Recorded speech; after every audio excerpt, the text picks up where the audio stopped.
Amen. Amen. Amen. Amen. Alors, il y a des esprits qui règnent dans les familles. Il y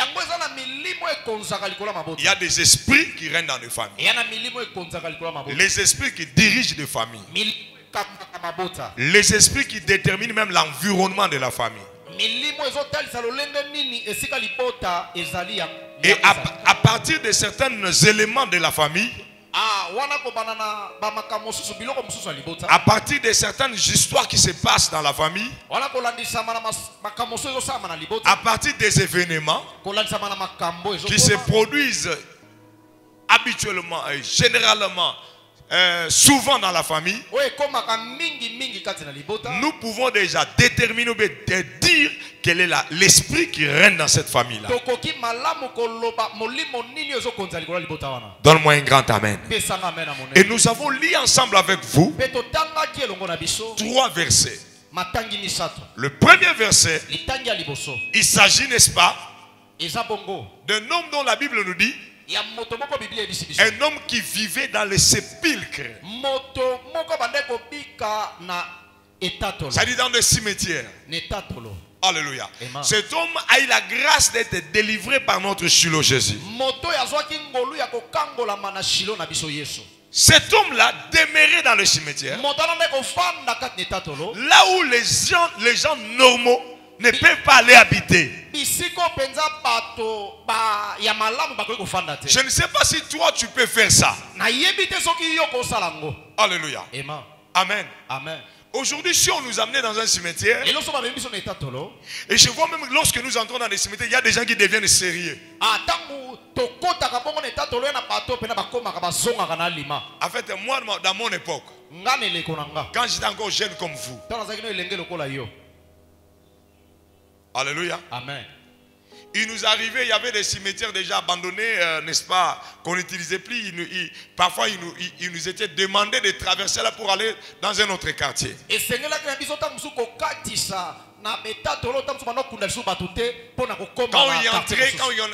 on y entrait, j'avais peur. Et à notre époque, même les corbillards nous faisaient peur. On fouillait même pour ne pas voir ça. On nous disait même qu'il ne fallait même pas piétiner les traces de pinets d'un corbillard. Alléluia. Amen. Mais lorsque nous lisons la Bible, nous voyons que cet homme n'a même pas peur. Ce n'est pas le jour de l'enterrement où tout le monde y va. Mais lui, il est là tous les jours. La Bible dit il demeurait là, il restait là, il habitait là. Donne-moi un grand amen. Amen. Ce qui veut dire, c'est l'esprit qui animait cet homme était attiré par les cimetières. Il vivait dans un cimetière. Donc quand il faut manger, il mange dans un cimetière.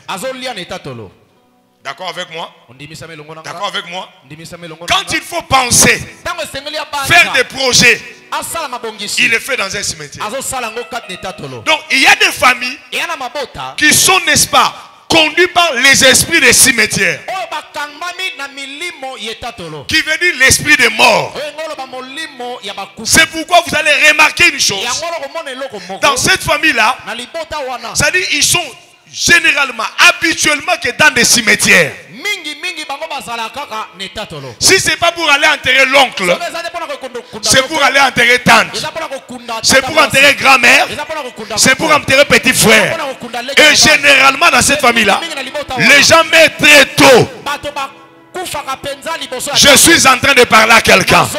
Lorsque le Dieu de la Bible, que moi je sers, délivre ta famille de l'esprit des cimetières. Les gens meurent trop tôt dans cette famille-là.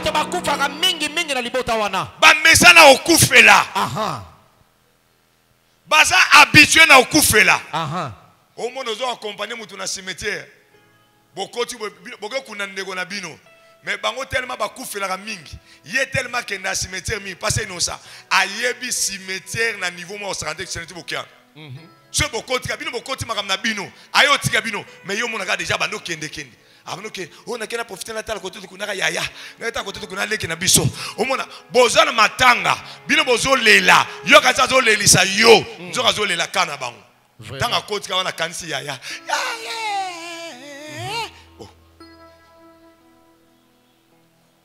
Au moins, on a bien koufi à Joseph, parce que innocent. Mais bien autant beaucoup tu vois. Yoga yazole la comment marié. Marié na biso. Au gros ça est régo c'est que non, mutakufi à Joseph ça mari ta biso. Nous on a rien. Ah le mari azole va solo. Yazole le mari na bango ba auto kunda auto kufa. C'est-à-dire, il y a des familles qui vivent les esprits des morts.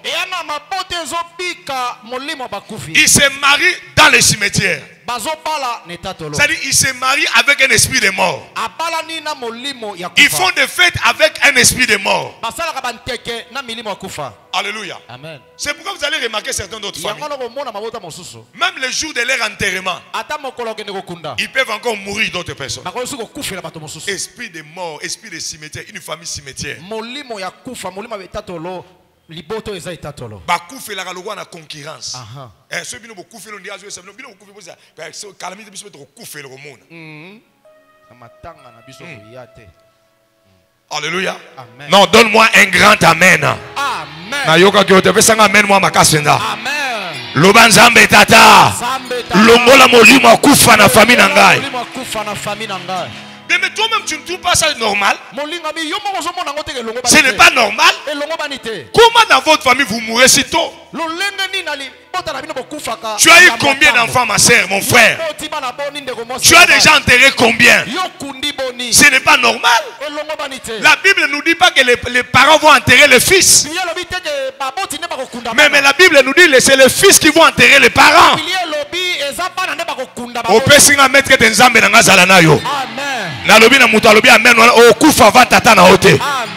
Tu ne mourras pas avant ta mère. Tu ne vas pas mourir avant ton grand-père.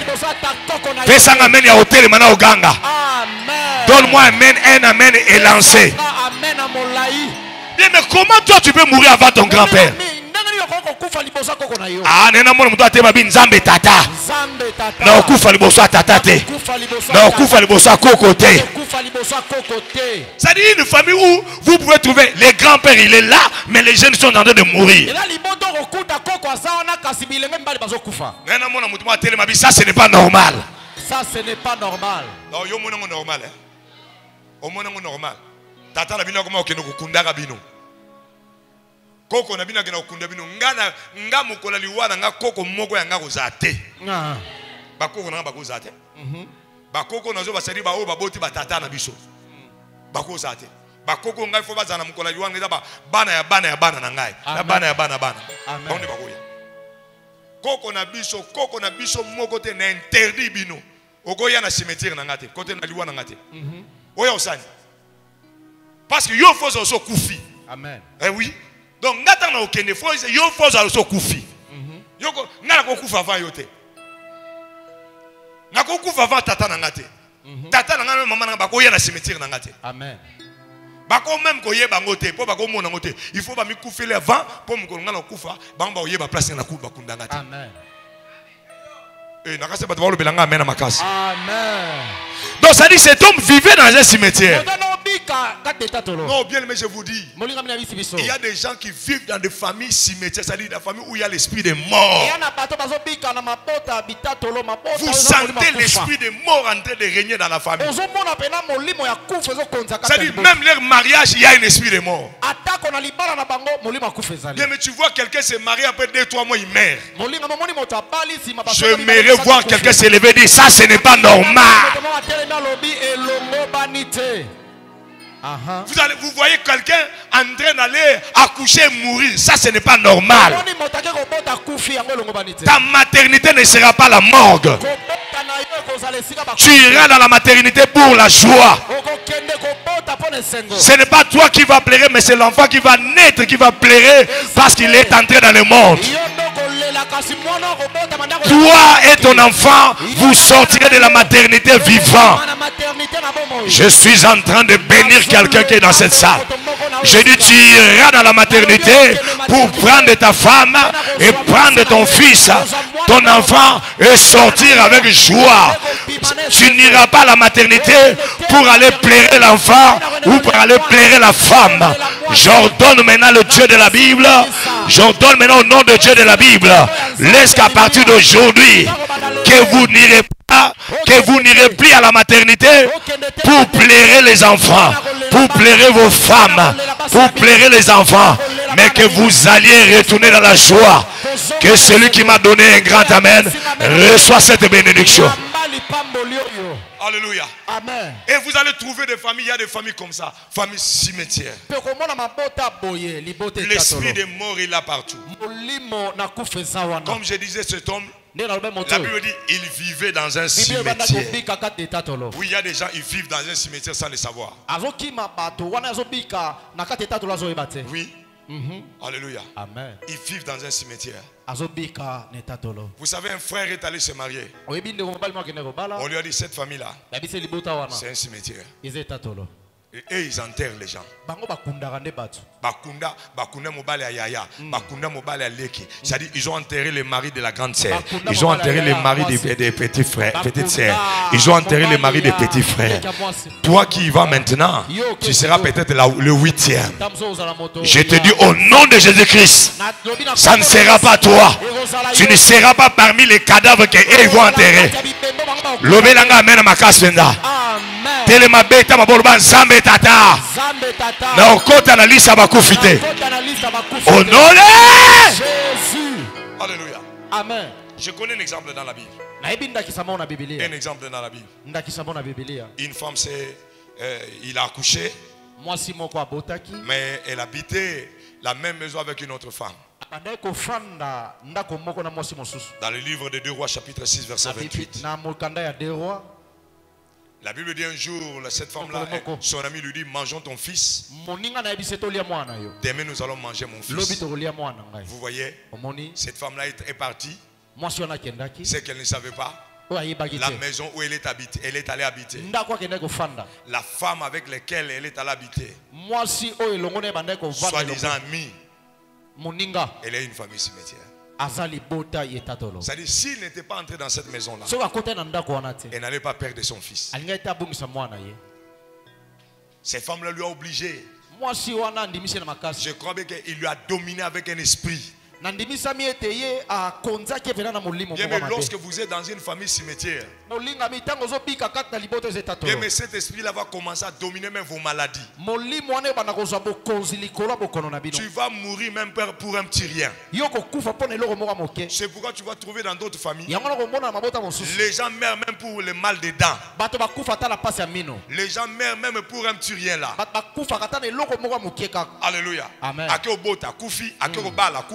A sepeli na fête ya kufi omona bato esengo tamba eko annoncer voyage à moi na esengo na akoya kufi ça dit bato bakufa facilement. Bien mais diable alingi bo za la famille bato ba kufa facilement mais loba biso ba kufa facilement. Biso to ba kufa facilement. Bo abna bato pe nzete ka be boy 100 ans 55 ans. Musuni ba koma ko nika na machine po lia. Amen. Pesa nga mena makasi penza. Amen. Wa lo belinga metke de satana ko kaote. Amen. Wa bakisa metke de spirit mo ko simba famille note. Amen. Wa telemi ganga metke de nzamba bando bundela yo. Amen. Nzamba cha miri ya protection contre yo. Amen. Miri ya protection et protection de l'esprit de mort. Soki ye na tongo ezwa yo te. Et ye na midi ezwa yo te.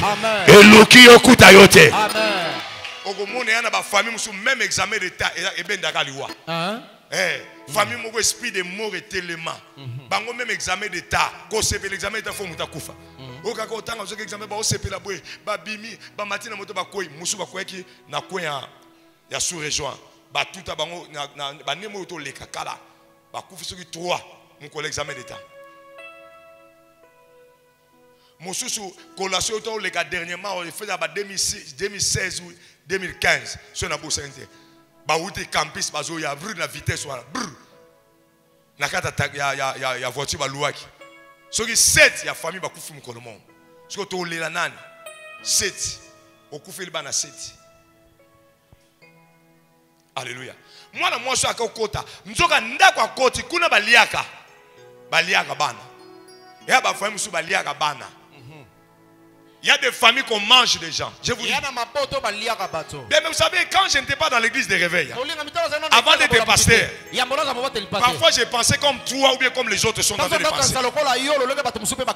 Que les églises des réveils, c'est la batu kindoki. Papa kindoki, zabako sote, kindoki zali. Il y a solo pe ba kanga ya lokuta pe zali. Mais ceux kindoki pe zali. Amen. Batu bena baliaga misunya batu bazali. Dieu m'a fait grâce à une certaine période. On m'a donné la responsabilité dans une église quelque part dans le côté de C'était une grande église en 2000 ans. 2001 je pense. Une grande église. Ils avaient leurs bâtiments bien construits. Un bureau bien là. Tout était là. À l'époque, nous, l'église Pain-de-Vie, on venait à peine de commencer, il n'y avait presque rien. Quand j'arrive à l'église, le Saint-Esprit me dit fais un programme de prière. J'ai appelé un programme de jeûne et prière de 4 jours sans manger du bois, moi et les intercesseurs.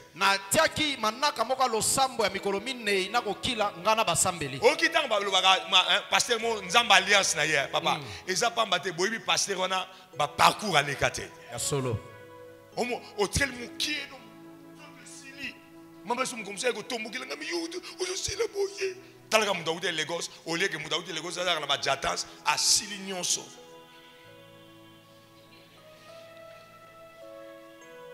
piye papa ya on a bi ko moni makamboko na loba na zo eso sambela bandeko nanga. L'esprit de mort ezali kindoki ezali papa. Amen. Soko samete vie ko beba. Ko zela to kufa bongo lo bakena ko ta jeune prière. Pour kuna ko ta moté. Prier. Oh, qu'est-ce qu'il y avait dans cette église-là? Il y avait une sorcellerie qui a élu domicile, qui a vraiment, c'est-à-dire il y avait des chefs, des sorciers qui ont pris le contrôle de l'église. Je le dis au nom de Jésus-Christ, en tant que le serviteur d'Elohim, établi selon le sacerdoce de Dieu, Yoshua Mashiach, que le pain de vie, ne soit pas un lien de sorcier. Que seul Jésus-Christ de Nazareth règne dans ces lieux. Que celui qui a dit Amen reçoit la bénédiction. Nabi kindoke tikala ko renya ata mukolo mote. Ata tangu na kozala te. Yesu ndare nyao. Nzambe ndare nyao. Adonai are nyao. Le Dieu de la Bible are nyao. Biso soto ndi malikamato tel mato ba. Amen. Amen. La sorcellerie régnait dans cette église là, papa. Les gens mouraient dans cette église comme pas possible. Oh, moi c'est que Robota. Akufi. Moi ça libala. Azuizem papa. J'aime ça le compliqué et bimi. Docteur Azan la choix et fois ça là en héritage. Moi ça libala, ça il a besoin de l'onglazemté. Basali héritage pour pas bon ça matrice pour lobby à soisem. Héritage basal bazoxi na 4 et ça l'hémorragie. Akufi batu bazo kufa ndemo bizarre papa na moi tana kendeki na moi début wana donc na moni batu bazo kufa non faut que tu m'abonnes 4 jours au monde comme pasteur ya bibembe donc passer église mon bizarre sur le lobo yangani le lobo mercredi ka communiquer bandeko mwamboye chubola akufeli mwana na ye aliboso bisonyo so lobby mutu moko azanga te tukukenda kuna lobi kuna boye soso oh bandeko alléluia ndeko Patrick Kasongo akufeli tata mwasi na ye tout ça akufeli mwana ya suka lobi kuna boye oh finalement ngabi oli kam soso koti ma bonde li 4 jours à sec to lia kate to mila kate prier na kata prier ka ma bonde loin tout monde ka mwana mobi sezé ba intercesseur mwana moka ba 16 18 ans à koti be ulala na l'église oh oli kam ni nzambe na yango protocole ben intercesseur bato balala na église mutako ko lala na église sans autorisation à pasteur yobe ko insiste kate oh non na kina za pasteur te bandi manga kaka papa les églises les hôtels te amen on est ko la l'église ba boy ngana lala na kamwe mutemba papa ka boy mutema ozoluka olunga toza mutema na même bible ne soyez pas juste annexé na bana Israël temple ezaki ska ke no lali sabatu te moi on a continué l'église à lali chose na prière Tout le monde dit, oh, tu dis, oh non, on a une église. Oh, où là, l'église? Même si on est derrière, on a solo bien, on a solo monde, on a rabando, on a sommet, sur la Bible, on a tout ça à payer. Payer, moto, payer, moto. Ceux qui sont là, on a l'habitude de s'embêter. On a l'église, on a l'andavoté. On a l'église, on a les 4 boules, on a là, on a l'ibomotché, et puis moi, je suis allé à l'église. À ce moment-là, on a connu ça, on a coussin là à l'église. Comment vous avez coussin là à l'église, on a coussin? L'église a un sacrifice que n'a là n'a aucun passé pour na oume la tena sanini. On a son maman matela na ngona. Yo so na matela ndeni yo là l'église. Ache deux mousse à liboso. On a somba badra na ngana là. Où somba badra ndeni? Là badra on a salité. On lumbaka solo soit ko bakintse ko basoyo. Pour prier nous za ya kanda. Nzambe na oume la wa. Yo la bien, on la bien. Yango ko la mre. Biso l'église on la gane ko la baba, na ina dra ko finika.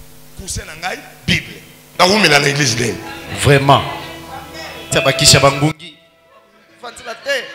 Osomila mulanga kisa bangungi na ba 33 au pomper la. Alors juste 33 au tche ce soir. Alors juste au père ba pakola ka njoto, au pakola ko ba sorti.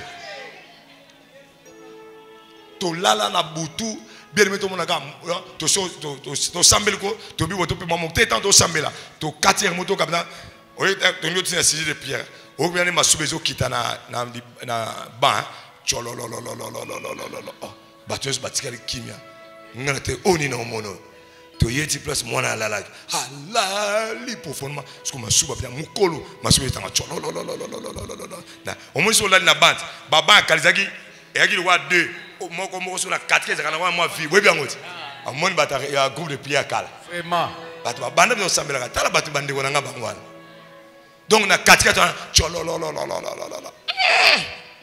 oli comme ni no mono allez na esi bango baksa prière papa moto to na kata salle église comme na moto na nzam mutamisa mabeso kaye nazolo bape na oye bakena olo bilemba indirectement mutamisa so maye akwa kota l'église ote musali sala na l'église moto toka mutasuka nin na kati ben nin oye loko te ngam likambo ezali na yebi o déjà comme tout ça te na yebi nin bref ayo lobo na zandoki Ozandoki bongo yo sanya o batinde ngai yo ye na moto wa l'église ongo bebisa misana so batinde ngai na ya pona sécuriser misana biso na bebisa prière na bino simbate bref de ko kanga bandoki l'église wana alors poto comment on a elo ni to monaka tozaka mona na ko ya kula l'église na o sambela boy na moni banjungu l'église banjungu minene ya bangombe bazo lamba banjungu ngombe baola na keta vision mono église ba lamba kawa. Et ça n'a pas tout famille comme un restaurant. Malewa. Oka bat bauta bandoka bauta ka mboka bamso ta na même poto bazoya oka ba se benga te ba sa ta commande kindoki ngale na kolia lena kolia ba foi lena kolia ba foi oka mso lena kolia ba matrice abasi yango omona boy po bota problème basi ba lio matrice non. Au nom de Jésus. Troisième histoire. Pour finir, la Bible dit Jésus était en train de parcourir dans l'évangélisation. Il arrive dans un lieu aux frontières de la ville. Il trouve une femme qui allait enterrer son fils.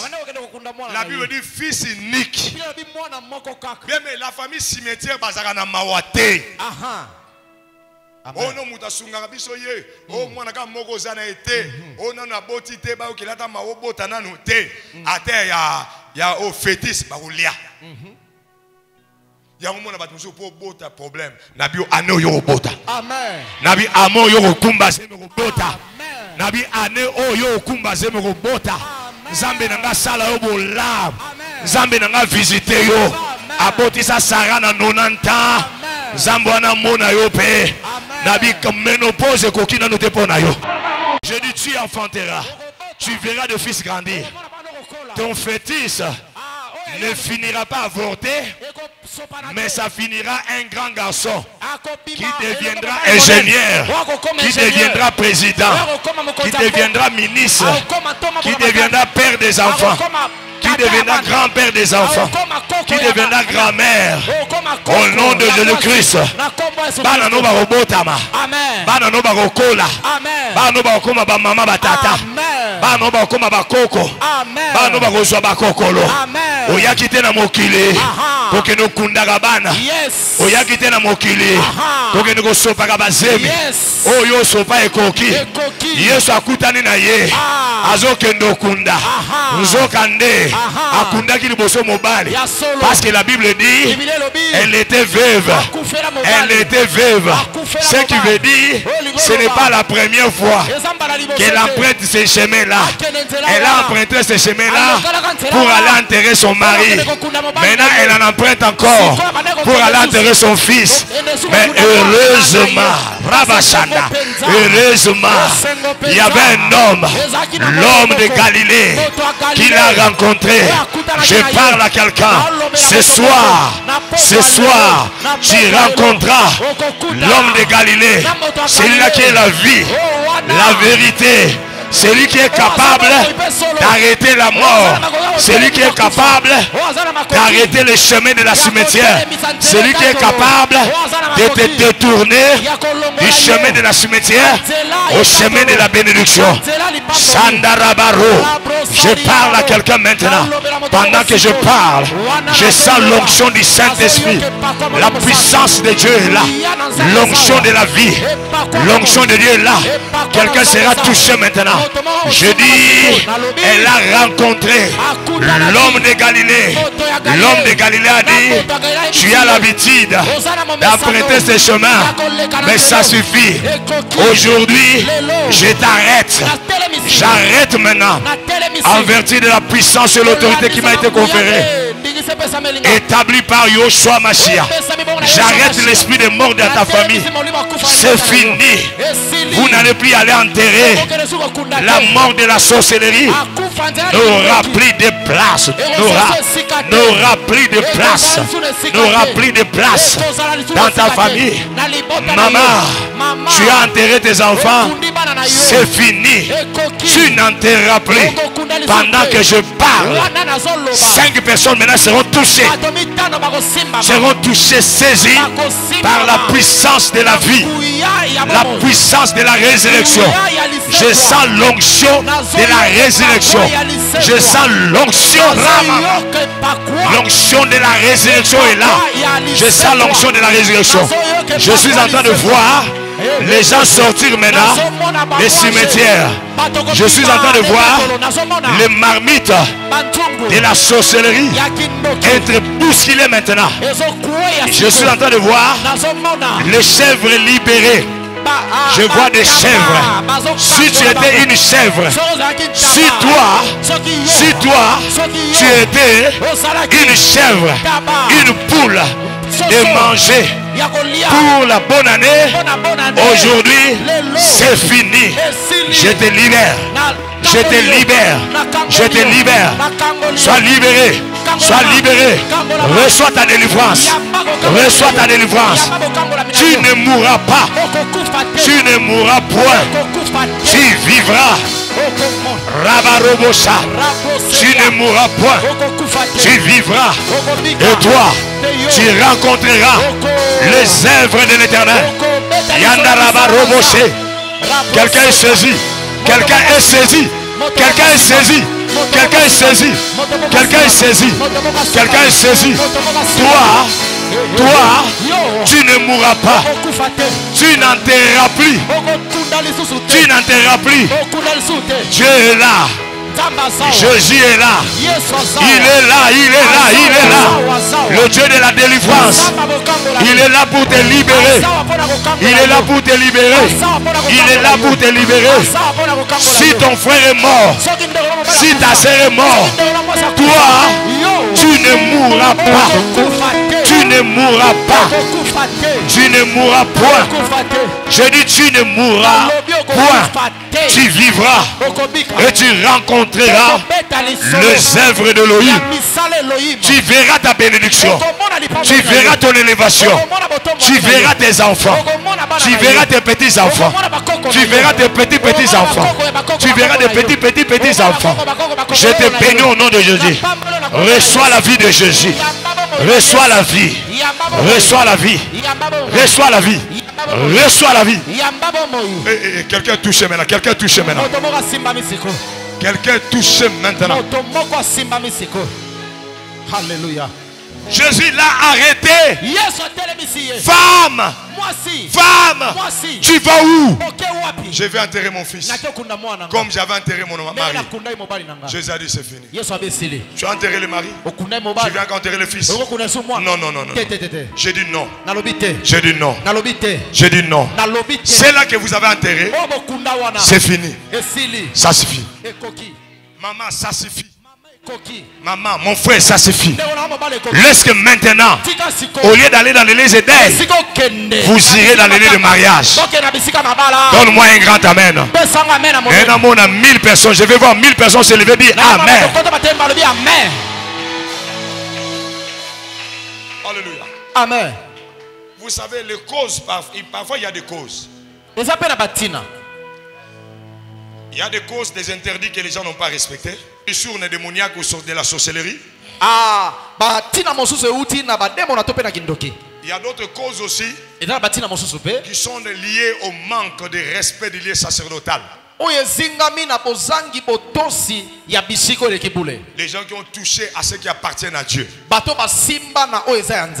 Il y a certaines personnes qui meurent parce qu'ils ont volé l'argent de l'église. Il y a d'autres personnes qui meurent parce qu'ils touchent à l'église. Il y a des gens qui viennent. Il a un problème avec son frère. Son frère vient à l'église. Le pasteur n'est pas concerné. Comme vous êtes venu à l'église là, je ne vous ai pas fait entrer par force. Alléluia. Amen. Alors si ton frère veut insulter, qu'il t'incite toi, qu'il incite ta famille, mais pas l'église, pas le pasteur. Je n'ai pas appelé personne, je n'ai pas appelé quelqu'un par force. Ça dit ça là, parfois monsieur lui côté nanine, basimba église ensemble. Aya landine de connaître l'église, a commis n'importe église, respect église exact. Abano finga, ba c'est femme qui m'y a toi l'église, na ko yoka te, happy man na église na pam pam papa ça, alo fi papa zo finga église. Mon collègue église a ko silike la yo, à côté le kufa. Et ça la bat mususu, ba cause ezali ba interdit. Ça dit pas respecter bikilate. Amen. Et ça va nous passer bon bikila dans la famille. Est-ce que vous comprenez ça? Amen. On va bien na ba munokamboka ni sabiso ba chibindi. Bibindi. Vraiment. C'est-à-dire quoi? Ngoloba nini? Okomona mwasa libala amemi makangu na mbetu ya libala. Vraiment. Donc ils ont bikolo mususu ki mwasa libala memi mobali na mbetu ya libala amemi kufa. Et continue ndako.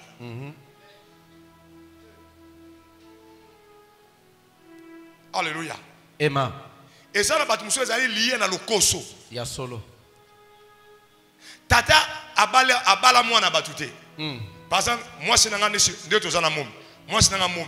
Na bala été, na pesa d'autres té, na pesa même à sangate, mais na boti mom, na sundoli bana, na kenda.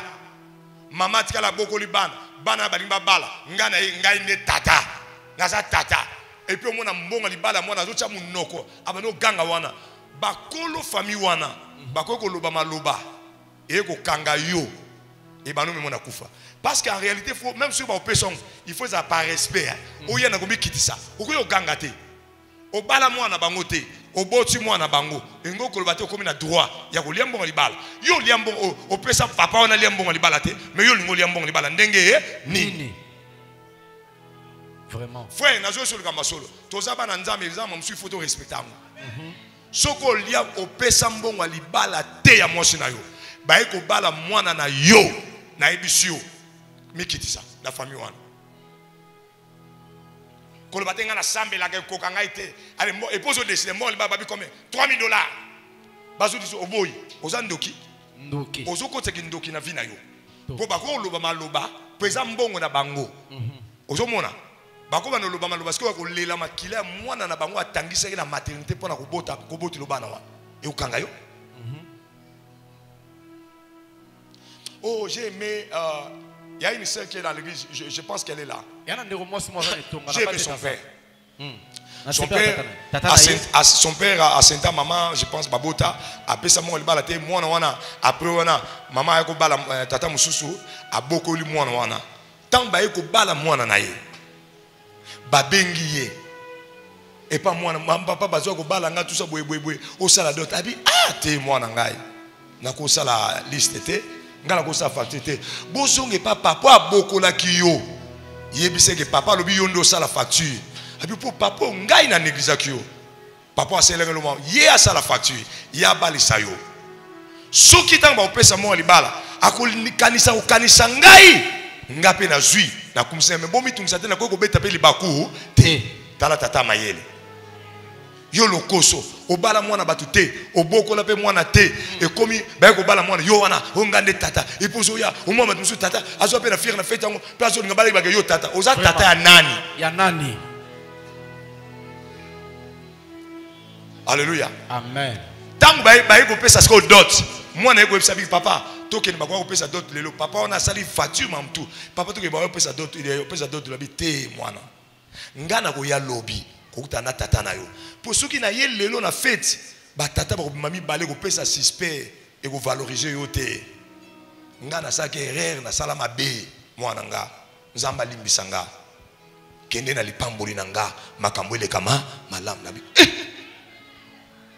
Mwana ki basali makamnyos abeti bakuta tomboki te et donc ça dit azane sengo a féliciter tato a beaucoup lela mwana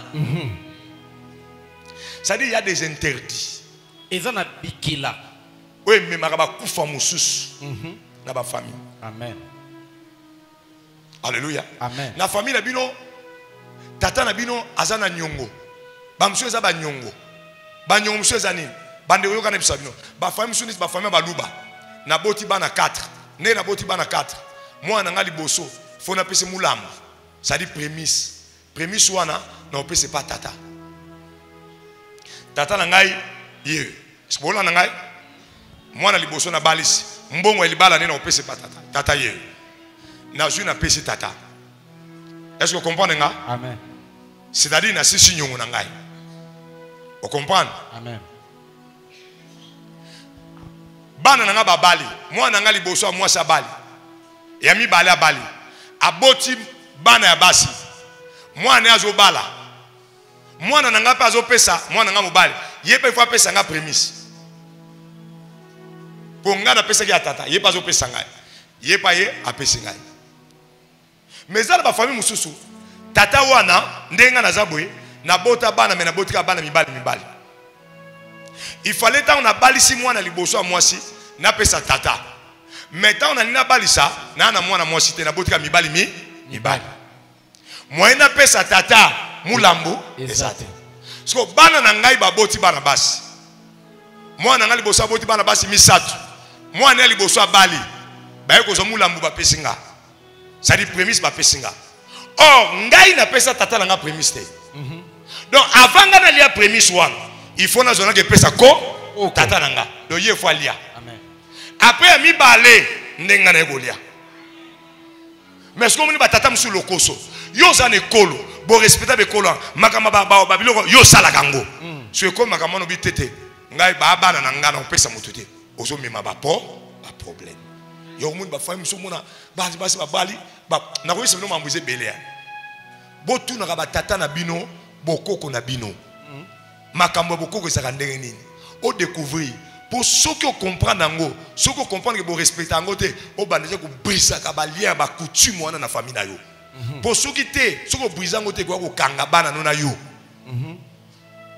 ça dit ba koko na biso ba sala bere déjà ba mso mona ba si ba lia yango ngo ba koko azana nyongo ba si ba lia ba femme mso mona ba bozala beloko ba coutume interdit ba kinchuri. Sikoyo normalement ndenge yozawana il fallait que no kintuiri ti yozo boya wana yozo boya parce que yo boyo lingi mobilité mais ye mutu wana we fazo kintuiri bango ba pesa ka kintuiri famille no pe comme tourna bon ba pesa ki kintuiri yo boy famille tikali na nyongo ya ki kintuiri bangi na kosi yo boy okenda te poza na Kinshasa o boy ya kintuiri okenda te kaseli epe o kasete sambela o sambelite o saka na position mais à l'entêtant o kintuiri te mais bango mutu wana ye na tourna ye pa pesa ka ki kintuiri apesa bani bakenda ka ba kintuiri bongo koko na bango pa pesa ka bani pa famille na koko na ndeko ya ndeko na ewana alia ba kintuiri donc bozala ba nyonga ba kintuiri ntuiri c'est comme tout na bino biso za biso Kinshasa nga makamanga yebi na ngango nga dadi nga ngalo bala bon tata mukolo bon dada uta mboka oboyi or il y a des interdits il y avait des principes et coutumes tant au respectant côté il fallait briser il fallait au s'en débarrasser nango c'est-à-dire au longwa na alliance wana yo po longwa te et au peser les kona ya moni lelo bana basi bazo lela na mabala ba famille za na ba pasi baliwa ba jeune bazo kufa avant tant bible zo ba bebi honore ton père et ta mère bwende mi colonie ko zala mingi na sena moyi elingo lo bani c'est-à-dire ko honorer za na makami belé za la lié na kata tata na maman amen ba jeune ba komo kufa avant et ça normal était. Alléluia. Amen. Ba cause musu na bezali bali kelemba ba ristourne ba femme musu nde baza baza na ba nyongwa ba ma kelemba koko na bina zaka na kindoki wana ya alia metanga bana ko lia wana botate mais bano kende ba che nzunga kindoki ale ba che nzunga kindoki ale ba che sana kindoki ale e ko koma ya boti tangu ya boti na kindoki pero do mo leli kini bezaka na bilo ba pesa na so ba bi bocha 5,000 bocha 5,000 boso so ba bi bocha bana basi yo cha mwana mobali so aboti ka bana mibali na bana mibali koko atikala na nyo kindoki pe atika te bino bana mibali bakufa te bokoli pe batata ni bakufa te tata pe moko azu kindoki azate mais na kindoki kuna boza na nyongo poko kwa liaka musuni ya bana ba ya bato siko bino wa bobande oboto boboti bana basi bokomo monaka boboti bayana bino basi bakufa nzoka koko aliaka dia bakota ba makelema mitu 7 ya bana basi kuna alia misuni ya bana basi kuna bokombate bofuta ka liwa musu bofu okufa eza liwa bozo futa ba nyongo nena momto abeta mauluba nzambe tata na yebi nyongo na bango te ekoma miete makila na Yesu efuta nyongo nyonso au nom de Jésus tellement to sambela suivre lobi betele ce moment parce que c'est peli papa ba secret zebele à suivre lobby photo ça la service il y a huile pour la protection et puis to briser ba nyongo nyonso kindoki yaka bengana bano na lelo mema famille obimba bana basi bana mibali batutu baya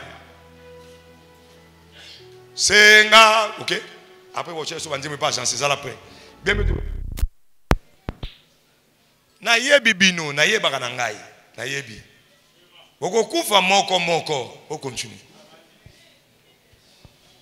Alléluia ngala zana lia sa kindoki te na soma mana kila na Jésus Christ amen so le côté alliance na yo oya ko déranger courant na yenga na otera italio bien aimé et repoussania les autres on a 5 minutes à prière mais sambel ko na sambel lobby awa et ko pela moto soki to buka ba mi to buka on a prière il faut ba nyongwane si la bien aimé il faut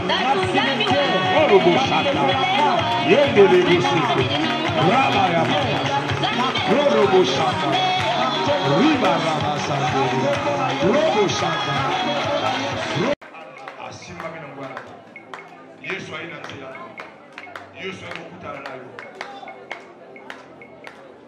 Yesu akukutana nayo Yesu akukutana na familia nayo Yesu akukutana na familia nayo tongola maboko nayo gama so nabima gama Jésus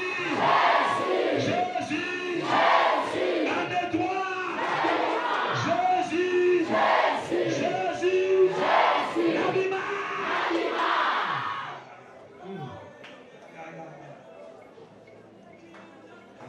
namoni ndeko mwa bimi sikoyo namoni cimetière namoni tongo moko efungwa ndeko mwa nguya moko makasi elingi esimba ye namoni force ya molimo mosantu ezosimba motu moko makasi koyo omoni esika azali yango wana baba